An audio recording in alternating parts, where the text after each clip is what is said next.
완벽한 로봇이 나오기까지는 시간이 오래 걸리기에 당장의 로봇이 꼭 필요한 부분부터 해결하자는 건데요. 로봇 의족도 연구원의 같은 모토 아래 연구되고 있습니다. 걷는 상태를 예측을 하고 그다음 예측된 상태에 맞추어서 정확하게 다리 모션이 이루어지도록 해서 실제 착용하고 걷는 분이 예전에 다치기 전에 이제 하고 가능한 가까운 그런 모션으로 걸으실 수 있도록 하는 그런 의족이 되겠습니다. 2017년 개발한 발목형 로봇 의족은 환자의 보행 동작을 3D 모션 캡처 시스템을 이용해 정밀하게 분석해 만들었는데요. 보행 속도와 지면의 경사도를 측정하고 자연스러운 보행을 돕습니다. 발목형 로봇 의족은 기술의 완성 단계에 와 있고요. 그래서 지금 제품화를 하고 있고 또 필드 테스트를 하고 있습니다. 안녕하십니까. 반가운 인사를 나누는 사람들. 연구가 지금까지 진행되는데 톡톡히 기여를 했다네요.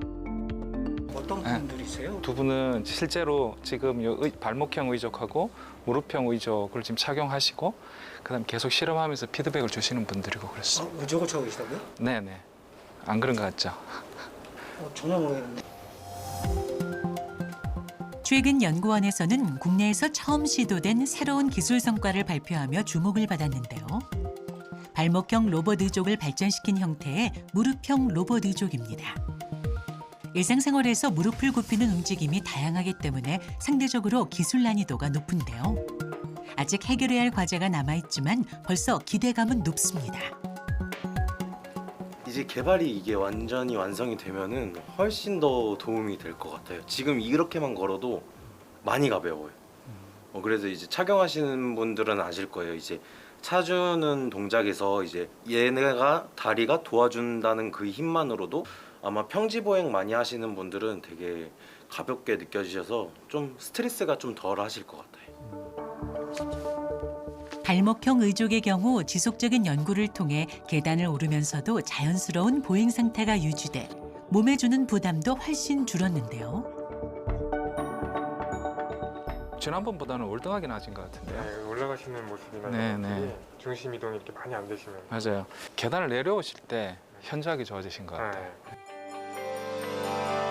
의족 로봇의 가장 큰 개발 목적은 비싼 가격으로 판매되고 있는 외국 제품을 국산화해서 사용자의 가격 부담을 덜어주는 것입니다. 항상 남들이 걷지 않았던 길을 이렇게 추구했던 그러한 연구자가 나였다라고 생각할 수가 있었으면 좋겠다는 생각을 하고 있습니다. 많은 사람들이 하고 있는 연구를 하게 되면 굳이 제가 그 연구를 하지 않아도 사실은 사회의 어떤 변화가 어차피 일어날 거거든요. 다른 사람들이 시도하지 않았던 길을 걸어가면 나중에 필요한 길이 될지 어떨지는 몰라도 어쨌든 발자국을 남기는 것이기 때문에 제가 혹은 저희 조직이 아니었다면 이루어질 수 없는 변화들이 일어났을 것이고 그게 연구자로서는 기본적으로 굉장히 중요한 일이라고 생각을 합니다. 유레카!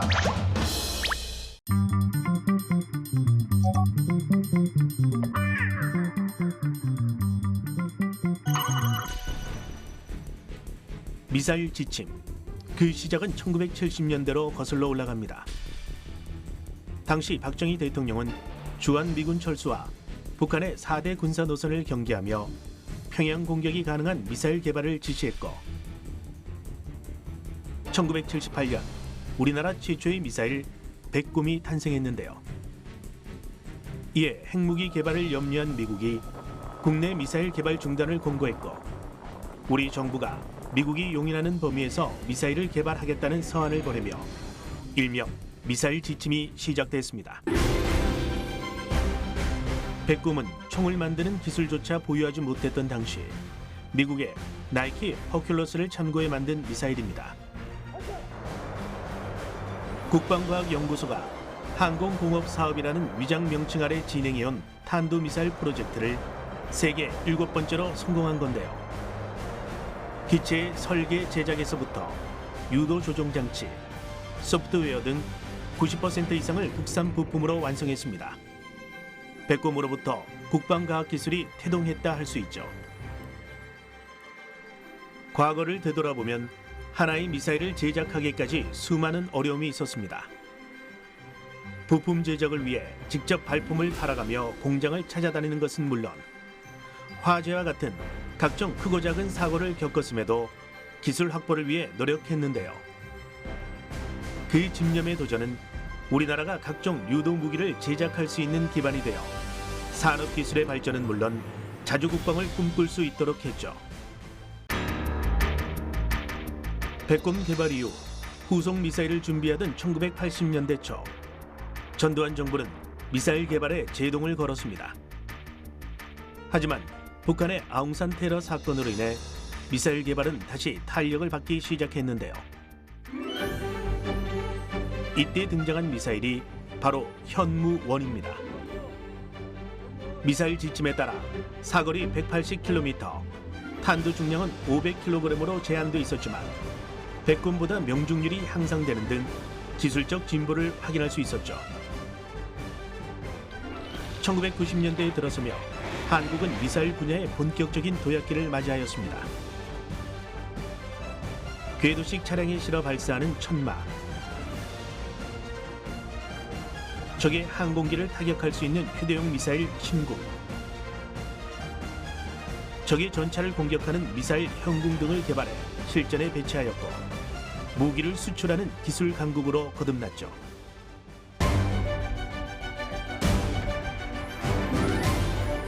눈여겨볼 것은 우리 군의 주력 무기 현무 시리즈 미사일입니다. 2012년 사거리 300km급 탄도미사일 현무-2A가 공개됐습니다. 북한이 대륙간 탄도미사일을 공개 발사하자 도발 억제 능력을 보여주기 위해 그 존재를 알린 것이죠.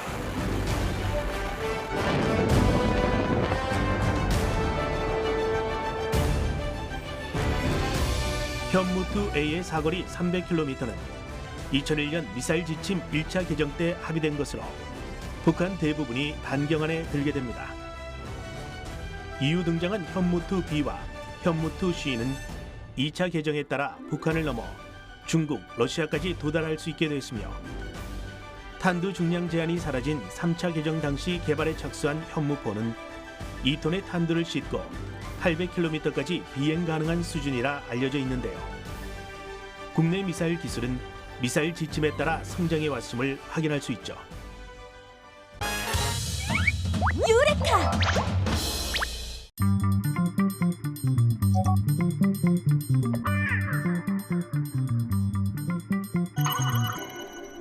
세상을 움직이는 모든 수학 이야기를 찾아.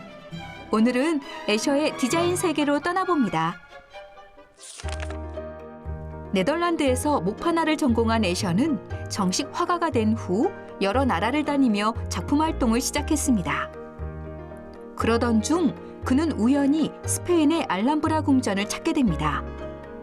그곳에서 궁전 내부를 둘러싼 반복되는 무늬를 본 그는 큰 충격에 휩싸이고 맙니다. 그리곤 이 무늬에 영감을 받아 결심했지요.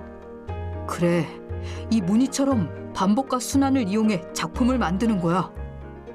마침내 애셔는 수학적 개념을 작품 속에 녹여내는 데 성공했는데요. 그건 바로 테살레이션. 특히 그는 새, 도마뱀 등 창조적인 테살레이션 작품을 많이 만들었는데요. 이 테살레이션이라고 불리는 디자인은 마치 욕실 타일처럼 기하학적 패턴을 이용해 평면 또는 공간을 뒤덮는 형태를 갖고 있습니다. 이는 수학과 미술을 결합하고자 한 애셔에 의해 최초 정의되었다는 사실. 이후에도 애셔는 디자인에 대한 수학적 호기심을 멈추지 않고 계속해서 이어나갔습니다. 그는 수학자 펜로즈의 삼각형 이론, 메비우스의 띠를 활용하는 등 어려운 수학 원리들을 쉽고 독창적인 방식으로 시각화해 그렸는데요. 그로 인해 수학자와 심리학자에게 깊은 영향을 주어 오늘날 수학 교과서나 심리학 개론에서 그의 그림이 복잡한 이론을 설명하는 데 큰 도움을 주게 되었답니다. 이렇듯 애셔라는 훌륭한 화가 덕분에 디자인과 수학이 만나 세상을 좀 더 발전시킬 수 있었다는 점 기억해 주세요. 유레카!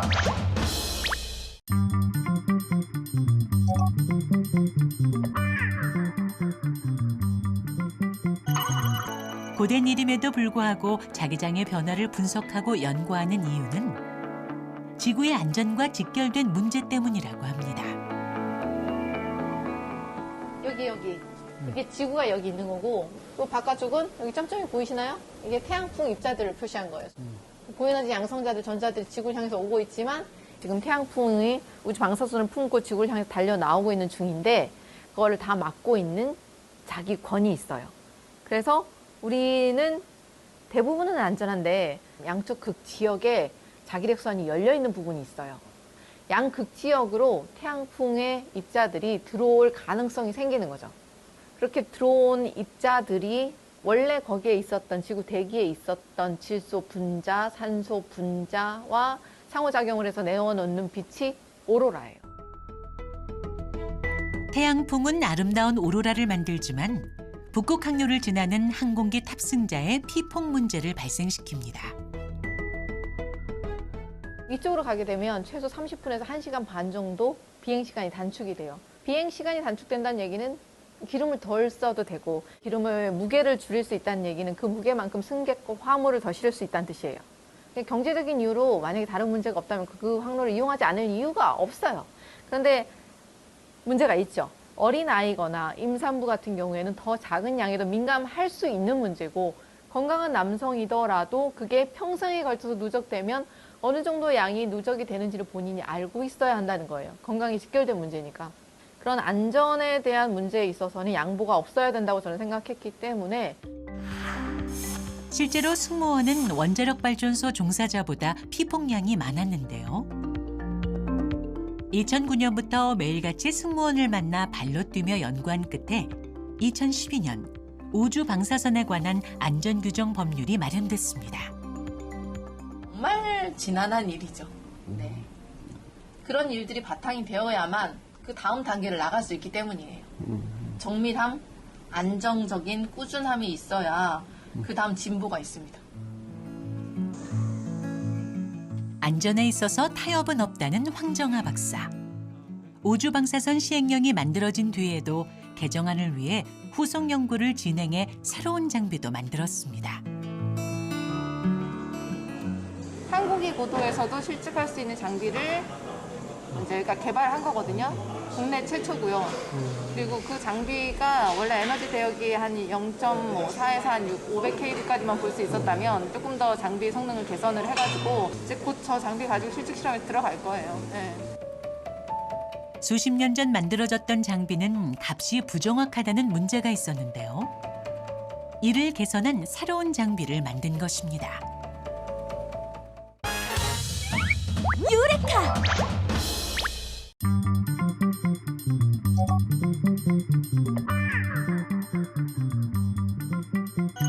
그럼 슐레렌 장치로 알코올이 증발하는 장면을 살펴볼까요?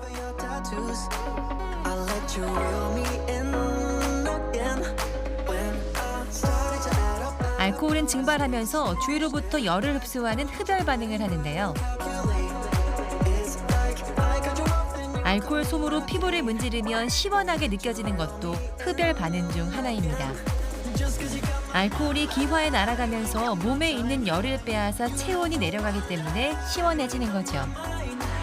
여기에 불을 붙여보면 어떨까요? 셀로판지를 통과한 색색의 빛이 활활 타오르는 것 같은 뜨거운 공기 흐름을 현란하게 보여주네요. 다음은 휘발유를 뿌려보겠습니다.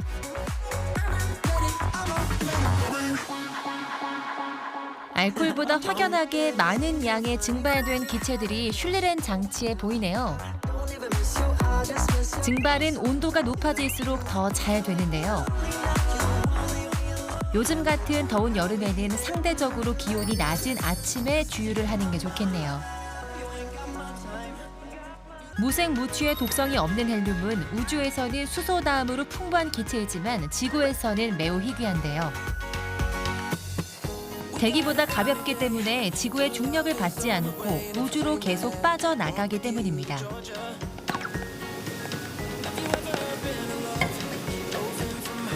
가장 많이 알려진 헬륨의 쓰임새는 풍선을 공중에 둥둥 뜨게 만드는 거죠. 그것은 바로 지구의 대기보다 밀도가 낮은 헬륨이 풍선 속에 가득 차 있기 때문에 위로 떠오르려는 부력이 작용한 겁니다.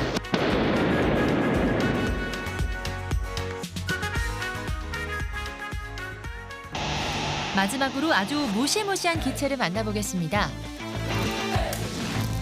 이 예쁜 비눗방울의 정체는 무엇일까요? 이 비눗방울 속에는 바로 부탄가스가 들어있는데요. 무색의 기체인 부탄가스, 이렇게 슐리렌 장치를 통하면 알 수 있죠.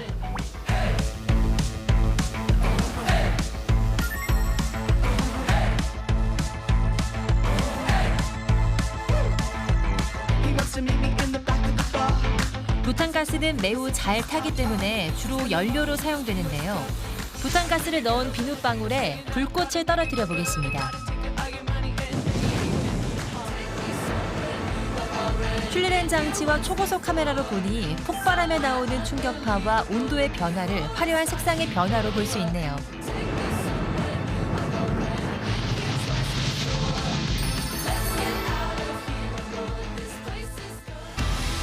부탄가스는 폭발이나 화재의 가능성이 크기 때문에 항상 조심해서 다뤄야 하는데요. 지금부터 부탄가스가 얼마나 위험한지 가스 폭발 현상을 실험해 보겠습니다. 소량의 부탄가스를 넣은 후 이런 스파크로 점화를 해볼 텐데요. 보실까요?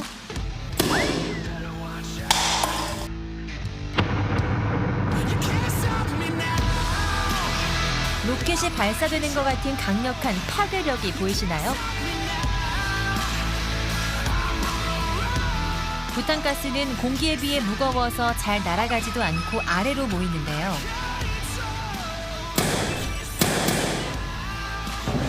이 가스가 모인 자리에 조그마한 불꽃이라도 닿는다면 인화, 폭발할 수 있습니다.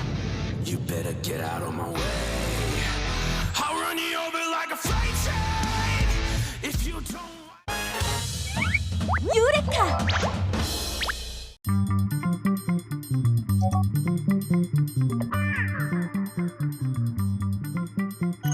1902년 뉴욕의 한 출판사.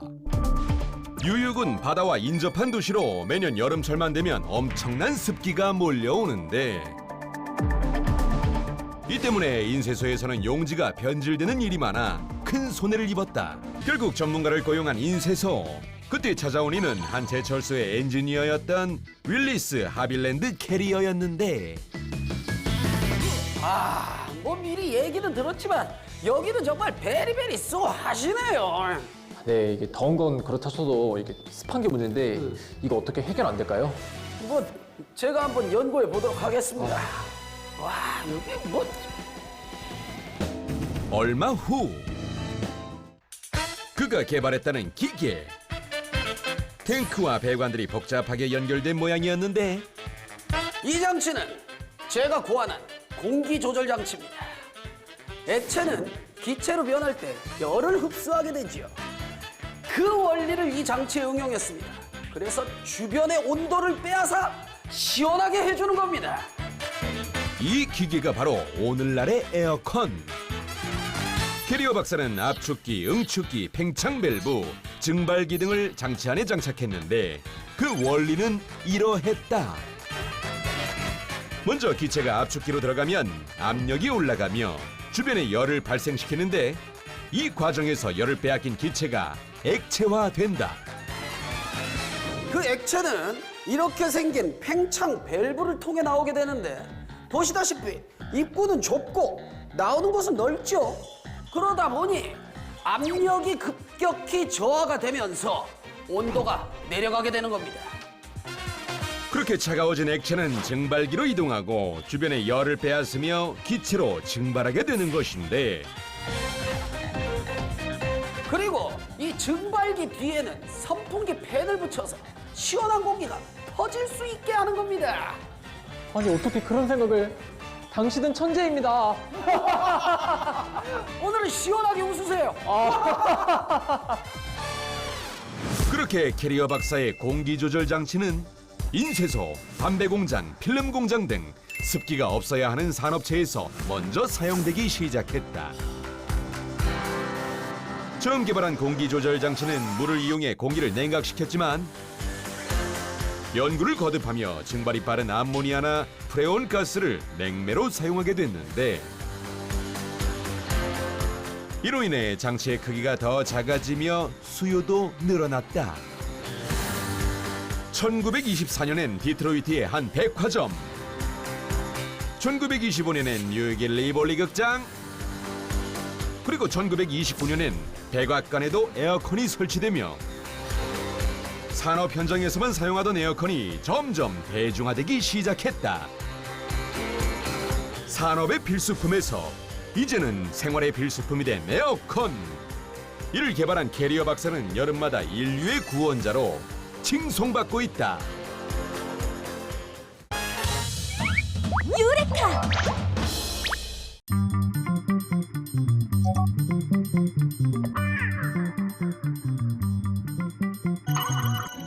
특히 아이들이 좋아하는 솜사탕은 만드는 과정부터 식감까지 다양한 재미가 가득하죠. 솜사탕을 만들 수 있는 핵심 원리는 바로 원심력입니다. 원심력은 원운동과 같이 고정된 한 점의 둘레를 운동하는 물체가 중심에서 바깥쪽으로 멀어지려는 힘을 말하는데요. 솜사탕 기계 중앙에는 설탕을 넣을 수 있는 구멍이 있습니다. 구멍 아래 가스가 계속 가열을 해줘 설탕은 녹아서 액체 상태가 되는데요. 이때 기계가 빠른 속도로 돌아가면서 원심력에 의해 공기와 접촉해 실 같은 반고체 상태가 됩니다.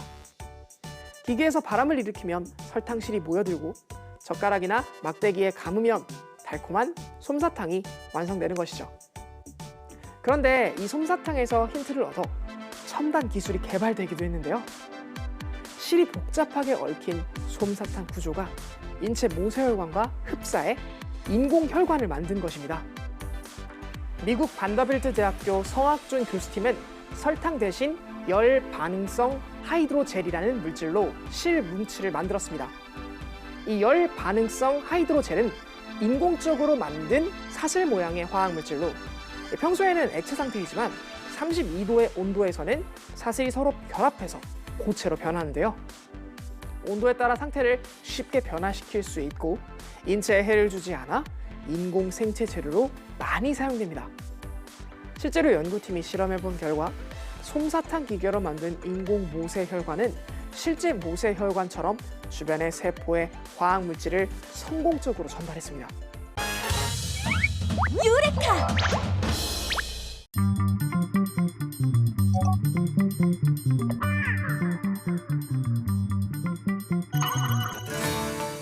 지금의 당나귀는 아프리카 야생 당나귀를 가축화한 것으로 인간이 당나귀를 사육하기 시작한 건 기원전 4000년경 이집트 지역에서였는데요.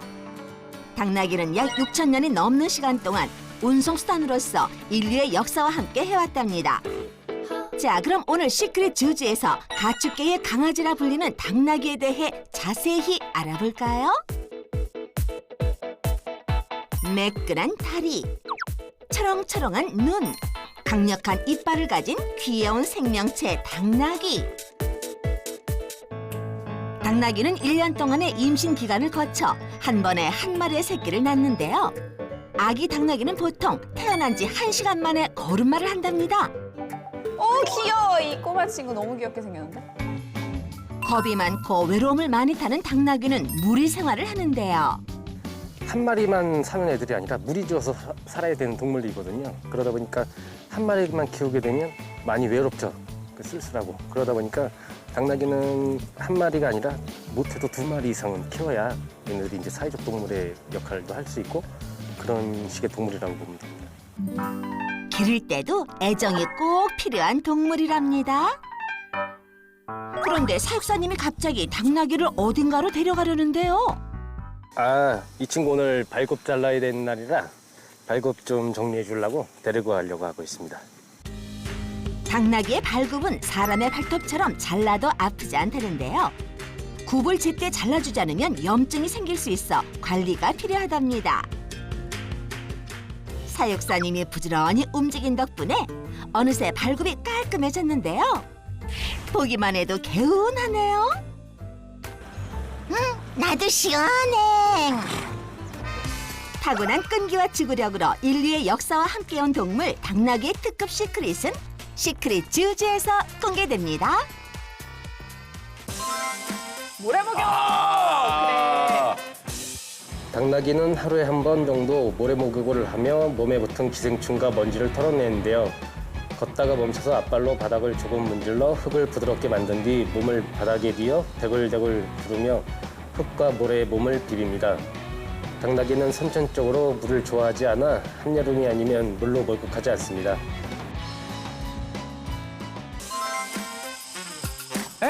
저 생각을 왜 못했지? 당나귀 젖은 의학과 미용 용도로 오랜 역사를 갖고 있습니다. 현대의학의 아버지 히포크라테스는 관절염과 기침, 상처 치료제로 당나귀 젖을 사용했다고 하고요. 클레오파트라는 매끄러운 피부를 위해 당나귀 젖으로 목욕을 하기도 했답니다. 최근에도 당나귀 젖은 화장품의 원료로 각광받고 있습니다.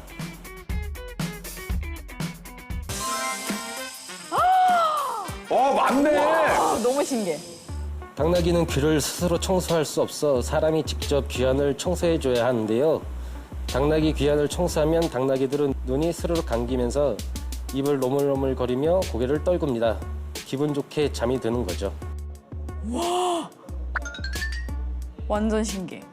당나귀는 귀가 큰 편인데요. 큰 귀에서 열을 방출해 온도를 시원하게 유지하는 데 도움이 되기 때문에 여름에 당나귀 귀 청소는 필수입니다.